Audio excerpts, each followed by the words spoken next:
కార్పొరేటర్లకు భూమిని కానీ మన అడవిని కానీ అప్పజెప్పకుండా ఉండాలంటే విద్యార్థులే కాదు, పేరెంట్స్, ప్రజాస్వామికవాదులు, కార్మికులు, కర్షకులు అందరూ ఐక్యంగా ఉద్యమించినప్పుడే అవి నిలబెట్టుకోగలుగుతామని మాట్లాడుతున్నారు. విద్యార్థి నాయకులు నిజంగా గవర్నమెంట్కు భూమే అవసరమైతే ఎప్పుడూ ఆక్రమించిన రామోజీ ఫిలిం సిటీ ప్రభుత్వ భూములను వశం చేసుకొని అక్కడ అభివృద్ధి కార్యక్రమాలను నిర్మించాలని విద్యార్థులు కోరుకుంటున్నారు.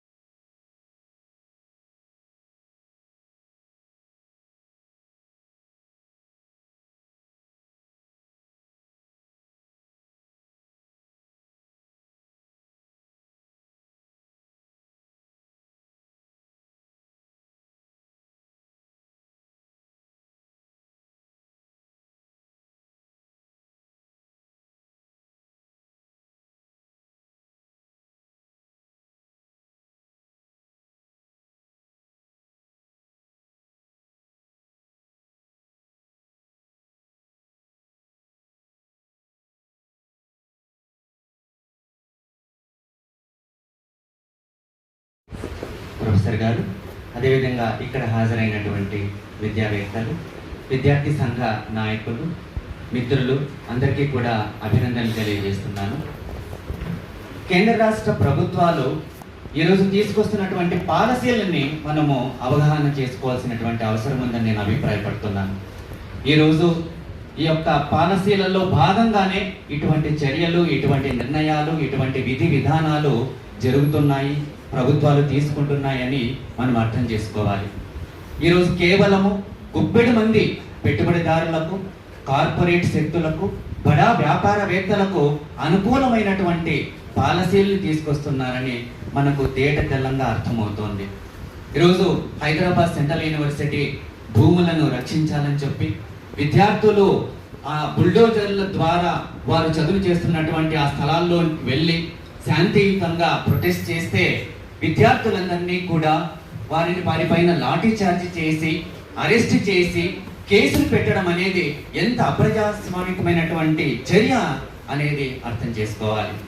ఇటువంటి అప్రజాస్వామికమైనటువంటి చర్యలు ఒక్క హైదరాబాద్ సెంట్రల్ యూనివర్సిటీలోనే కాదు, ఈరోజు ఉస్మానియా యూనివర్సిటీలో కానీ, కాకతీయ యూనివర్సిటీలో కానీ, జేఎన్యూలో కానీ, అలీగఢ్ ముస్లిం యూనివర్సిటీలో కానీ, ఇలా విద్యా సంస్థలన్నింటిలో కూడా అనేక రకాలైనటువంటి అప్రజాస్వామికమైనటువంటి చర్యలను, పాలసీలను తీసుకొస్తున్నారన్న విషయము మనకు క్లియర్గా అర్థమవుతోంది. అంటే ఒక అటానమీ వ్యవస్థని ధ్వంసం చేసే విధమైనటువంటి పాలసీ ఇది అని అర్థం చేసుకోవాలి.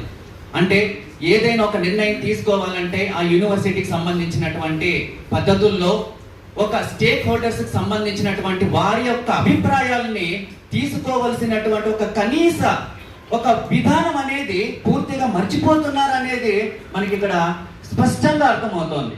అంటే ఒక స్టూడెంట్స్ని అడగడం కానీ, తల్లిదండ్రులను అడగడం కానీ, ఉపాధ్యాయ సంఘాలను అడగడం కానీ, లేకపోతే విద్యార్థి సంఘాలను అడగడం కానీ, మేధావులను అడగడం కానీ, ఏ మాత్రం కూడా వారి యొక్క వారి యొక్క అభిప్రాయాలను కానీ, లేకపోతే వారి యొక్క నిర్ణయాలు కానీ ఇవేవి కూడా పరిగణలోకి తీసుకోకుండా ఈరోజు విశ్వవిద్యాలయాల్లో పాలసీలను తీసుకురావడం అనేది జరుగుతుంది. ఉస్మానియా యూనివర్సిటీలో కూడా ఆ యొక్క నియంతృత్వ సర్కులర్ కూడా ఆ రకంగా వచ్చింది అని మనం అర్థం చేసుకోవాల్సినటువంటి అవసరం ఉంది. ఈ యొక్క భూముల యొక్క ఆక్రమణే కాదు, అనేక రకాలుగా విద్యా రంగ వ్యవస్థని పూర్తిగా కార్పొరేట్ శక్తులకు అప్పగించి యూనివర్సిటీ ల్యాండ్స్ అన్నిటినీ కూడా కార్పొరేట్ శక్తులకు అప్పగించాలనే పాలసీలో భాగంగానే ఈ చర్య జరిగింది అని మనం పూర్తిగా అర్థం చేసుకొని ఉద్యమ కార్యాచరణ చేయవలసినటువంటి అవసరం ఉంది. అంతేకాకుండా ఈరోజు ప్రభుత్వము ఎటువంటి నిర్ణయాలను తీసుకొస్తోంది అంటే పూర్తిగా విద్యా వ్యవస్థని కార్పొరేట్ శక్తులకు అప్పగించే రకంగా ప్రైవేట్ యూనివర్సిటీలకు ఈరోజు ఎస్టాబ్లిష్ చేసే విధంగా పర్మిషన్స్ తీసుకొని వస్తూ క్రమంగా గవర్నమెంట్ యూనివర్సిటీలని, గవర్నమెంట్ విద్యా సంస్థలన్నింటినీ కూడా ధ్వంసం చేసేటటువంటి నిర్ణయాలను తీసుకురావడం అనేది జరుగుతుంది. మరి ఎక్కడైతే ప్రశ్నిస్తారో, ఎక్కడైతే ప్రజాస్వామ్యయుతంగా డెమోక్రటిక్ పంథాలో ఉద్యమాలు నిర్మిస్తారో అక్కడ పూర్తిగా అణిచివేయడం అనేది జరుగుతుంది. మరి ఏ రకంగానూ కూడా ప్రజలకు 99% ఉన్నటువంటి ప్రజలకు అనుకూలమైనటువంటి విధానం అనేది ఎక్కడ కనిపించడం లేదు, ఎక్కడ కూడా కనిపించడం లేదు. ఈరోజు ఆ 400 ఎకరాల్లో బయోడైవర్సిటీ జీవ వైవిధ్యం కలిగినటువంటి ప్రాంతం అది. దాదాపుగా 133 పైచులకు పక్షి జాతులు, అనేక జంతు జాతులు, తర్వాత జల సంరక్షణకు సంబంధించినటువంటి సరస్సులు ఇవన్నీ కూడా ఉన్నాయి. Rarest of the rare animals and birds కూడా అక్కడ ఉన్నాయి, వృక్ష జాతులు ఉన్నాయి. మరి అటువంటి ఎకాలజీ కలిగినటువంటి ఆ ప్రాంతాన్ని రక్షించాల్సింది పోయి దాన్నంతా చదును చేసేసి కార్పొరేట్ శక్తులకు అప్పగించడం అనేది ఏ రకమైనటువంటి ప్రజలకు ప్రయోజనకరమైనటువంటి పాలసీ అని ప్రశ్నిస్తున్నాం.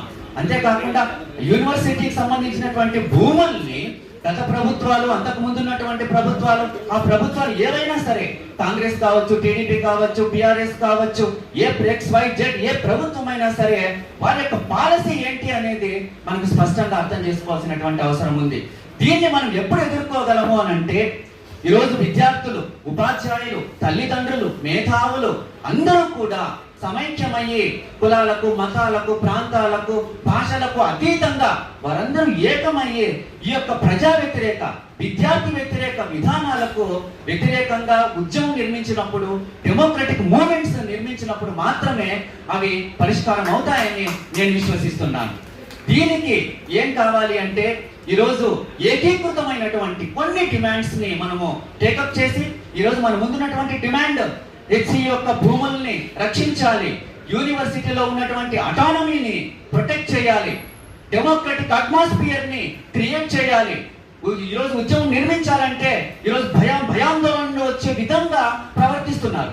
ఈరోజు పారామిలిటరీ దళాలని కానీ, మిలిటరీ దళాలని కానీ, పోలీసులని కానీ మోహరింపజేస్తున్నారు. ఈరోజు స్లోగన్స్ ఇవ్వాలంటేనో, మీటింగ్ పెట్టుకోవాలంటేనో, లేకపోతే ఒక ర్యాలీ తీయాలంటేనో భయం కలిగే విధంగా ఒక భయాత్మకమైనటువంటి వాతావరణాన్ని క్రియేట్ చేయడం అనేది జరుగుతోంది. అంటే గత ప్రభుత్వం ఏదో మంచి చేసింది, లేకపోతే ఆ ప్రభుత్వం ఏదో మంచి చేసింది, ఈ ప్రభుత్వం ప్రజానుకూలంగా ఉంది అని నేను ఏమాత్రం కూడా అభిప్రాయపడడం లేదు. ఈ సక్సెసివ్ గవర్నమెంట్స్ అన్ని కూడా విద్యార్థి ఉద్యమాన్ని అణచివేశాయి. ఒక ప్రభుత్వం ఏం చేసింది, అక్కడ ధర్నాలు చేయొద్దని చెప్పేసి ధర్నా చౌక్నే తీసేసింది. ఇంకో ప్రభుత్వము అసలు పర్మిషన్స్ ఇవ్వడం లేదు.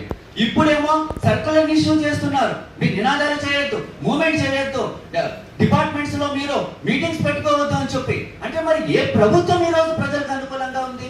ఏ ప్రభుత్వం ఈ రోజు యూనివర్సిటీలకు అనుకూలంగా ఉంది?